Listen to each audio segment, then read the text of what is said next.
Firstly, as I have said, we continue to ask for money from the fiscus as the department. We won't stop doing that because we also think that much as third stream income is always important, but if we are to really stabilize and grow the system, we need stable funding from the fiscus, which is quite significant. As I indicated, I didn't feel happy that we had to take more than R1 billion, I don't have the exact figure now, from the National Skills Fund to fund university students' fees.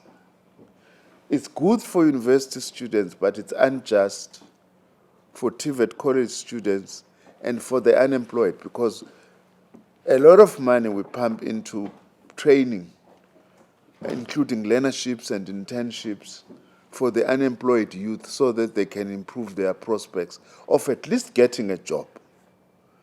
Now, I don't want this, though, to be misinterpreted as if I'm saying it's not important to fund university education. But the question does arise. If we have got this amount of money in the fiscus, this question is very important. How should we be spreading it?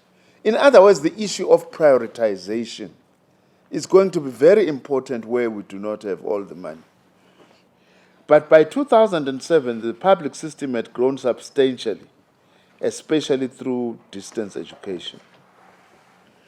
And also continued growth of the system has resulted in university enrollment increasing from 495,356 in 1994 to 969,154 in 2014. This figure is very important, Judge, because I'm not so sure if there are many university systems in the world that has grown this fast. To actually double university in 20 years is quite significant. That is also part of the source of the problem that we are dealing with now. Because the university system grew faster than the resources government was able to give in order to support the system. Because of that, which is the most important thing that perhaps we also need to be saying, it became a system that is highly dependent on student fees. Because the less government funding, the more universities want to get more money from student fees by increasing student fees.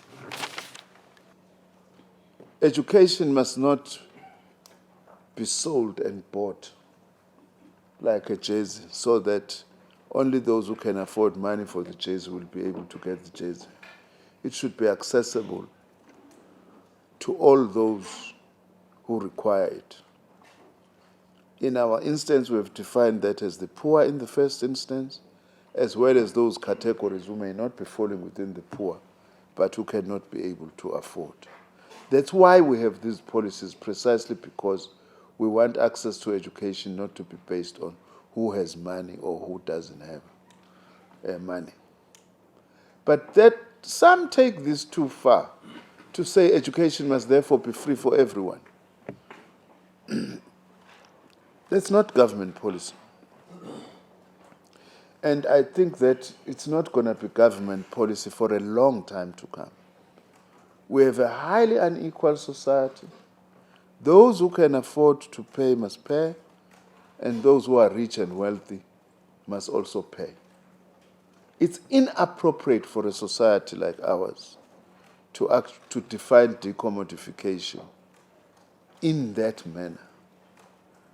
It must be the poor and those who cannot afford who must actually be assisted.